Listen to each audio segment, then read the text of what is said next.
حضرت علامہ ظفر احمد عثمانی سے فرمائی د هندوستان دیوبند نه د حج دپاره لاړو.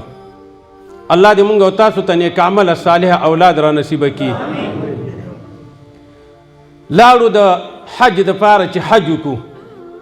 په دې وخت کې عزتمندو و چې کله هغه د حج مراسم پوره شو په مکه معظمه کې نو مدینې منورې ته رالو چې اته شپې وکړو، 40 لمونځونه برابر کړو، خیمې ولګېدې. هغه ځای کې مسجد نبوي نه ګرد چاپېره عمارې نه وي. هغه وخت کې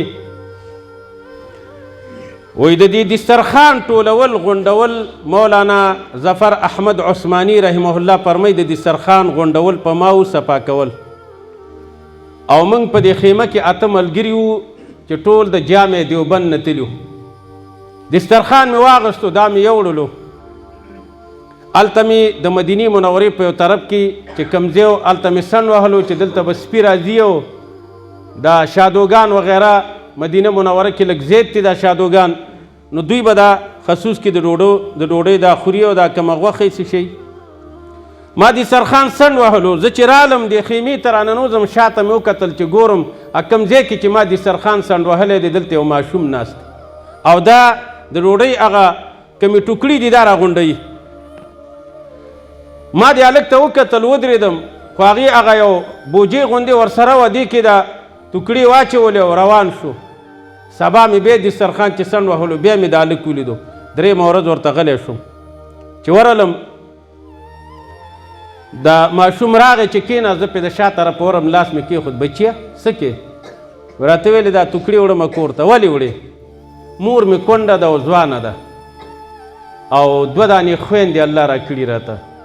نه غواړم چې مور مې راوځي بهر ته او نه مې خویندې.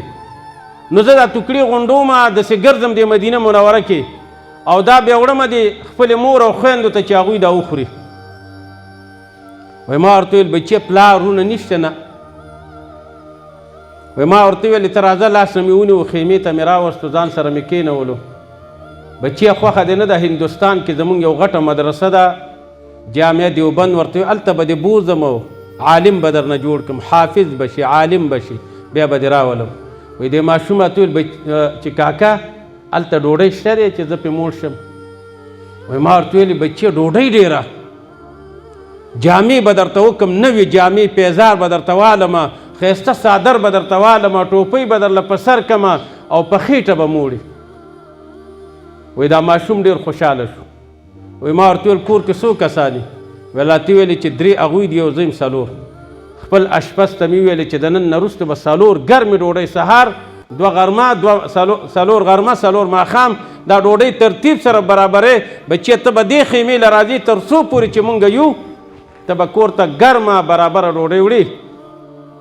او زمونږ چې کله ورځې پوره کېدې نو د هغې نه یو ورځ مخکې به درته وایم چې زمونږ حرکت دی سباله، نو ته به ځان برابر کړي، زه به تا ځان سره هندوستان ته بوځم، حافظ بشي عالم بشي. تر څو چې عالم شوی نه تر هغې د کور ته نه پرېږدم، او چې عالم شوی زه به دې په خپلې سورلۍ ځان سره راولم دلته په مور او په خویندو به دې سپارم.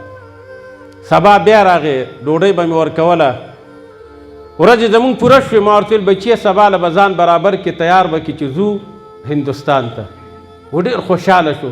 وایي بیا راته سې جړغونکی شو. راته ویل چې کاکا هلته ډوډۍ شته چې زه یې په مړه خېټه وخورم؟ ما ورته ویل او بچیه ډوډۍ هم شته دی، په مړه خېټه به یې وخوري او جامې هر څه درله درکړو. ډېر خوشحاله شو. دا ماشوم لاړو.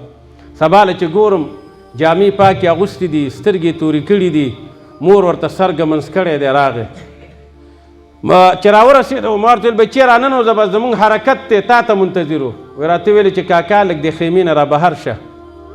چې رابهر شو وایي راته ویلې چې ما ته هندوستان ته بوځې حافظ او عالم رانه جوړې؟ وایي راته ویلو تا زما لوږه ولیده که نه؟ وایي ما ورته ویل چې اوس تا لوږه مې ولیدله چې ته وږی دلته.